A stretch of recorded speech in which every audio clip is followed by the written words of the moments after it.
Ustaz, itu kan kisahnya Nabi Nuh. Ustaz, sekarang nggak mungkin ada kayak gitu. Siapa bilang? Ana bawakan di situ kisah nyata. Kejadian pada tahun 1955. Kalau kemarin kita dengar di Banjarnegara ada kasus apa? Ada kasus tanah longsor. Ini lebih dahsyat dari tanah longsor. Kejadian di sebuah dukuh namanya Dukuh Legetang. Itu di komplek Dieng.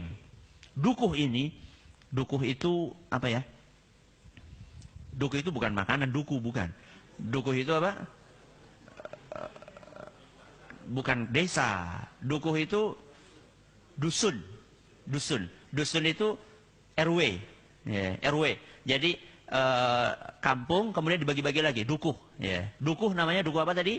Legetang. Dukuh ini ya terkenal sangat subur tanahnya. Sangat subur tanahnya. Sehingga penghasilan penduduknya luar biasa dari sayur-sayuran. Rata-rata mereka orang-orang yang kaya-kaya.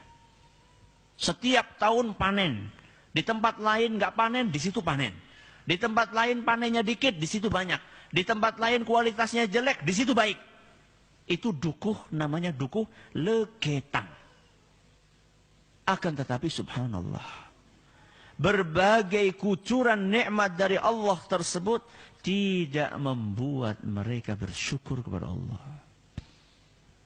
Semakin banyak dikasih nikmat, justru mereka semakin tenggelam di dalam maksiat kepada Allah. Hati-hati. Banyak di antara kita ketika dulu masih punya motor, masih rajin ke masjid. Begitu dapat mobil, ke masjid mulai jarang. Ketika dapat kereta, nggak pernah ke masjid lagi. Ya, hati-hati. Orang-orang yang seperti itu, hati-hati. Makanya orang-orang Dukuh Legetang, ketika mereka mendapatkan nikmat dari Allah, bukannya semakin taat kepada Allah, semakin banyak maksiat. Yang namanya judi, perzinaan, bahkan sampai zina dengan ibu mereka sendiri. Na'udzubillahi min dzalik. Dan setiap malam selalu mereka nanggap lengger. Nanggap itu mengadakan. Ya, lengger itu kayak kuda lumping. Dan yang main itu cewek.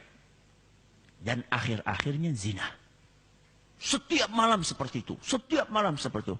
Sampai datang tanggal 17 April 1955. Berapa? 17 April 1955. Malam hari itu hujan lebat sekali. Petir sana sini, petir sana sini. Gak ada orang yang berani keluar dari rumah. Akan tetapi penduduk desa Legetang, dusun Legetang tetap berbuat maksiat. Tetap minum, tetap judi, tetap zina. Sampai lewat pertengahan malam. Ketika lewat pertengahan malam, hujan berhenti. Sunyi senyap. Tiba-tiba terdengar suara boom. Suara yang keras sekali, seperti suara bom. Suara itu terdengar oleh dusun-dusun yang ada di sekeliling dusun Legetang. Tapi nggak ada satupun yang berani keluar. Karena suasananya dingin, gelap, sepi. Setelah itu nggak ada suara apa-apa. Baru keesokan harinya, orang-orang yang ada di sekeliling dusun Legetang keluar dari rumah. Mereka ngelihat ada sebuah gunung. Namanya Gunung Pengamun-amun. Ternyata gunung itu sudah separuh nggak ada. Separuhnya gunung nggak ada. Mereka, gunung hilang kemana ini? Nggak ada separuh. Kemudian mereka lebih kaget lagi ketika gunung yang separuh itu sudah pindah di atas dusun Legetang. Bukan longsor. Kenapa bukan longsor? Karena Gunung Pengamun-amun ke bawah kayak gini ada lembah. Ada lembah, kemudian di sini ada dusunnya. Lembah ini, sungai ini sama sekali tidak ada longsorannya. Berarti gunung itu diapain?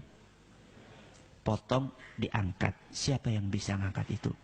Allah subhanahu wa ta'ala.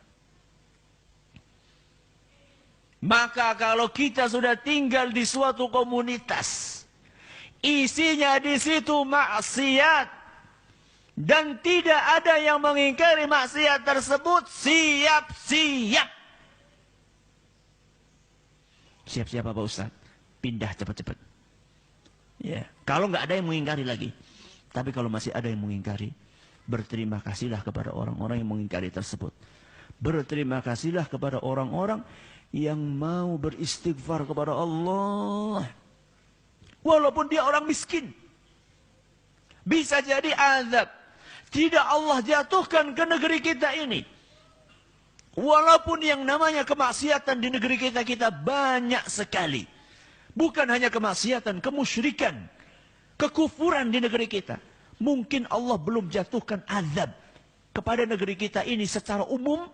Mungkin karena ada di antara hamba-hamba Allah yang masih duduk bersimpuh, beristighfar kepada Allah. Sehingga Allah belas kasihan kepada negeri kita.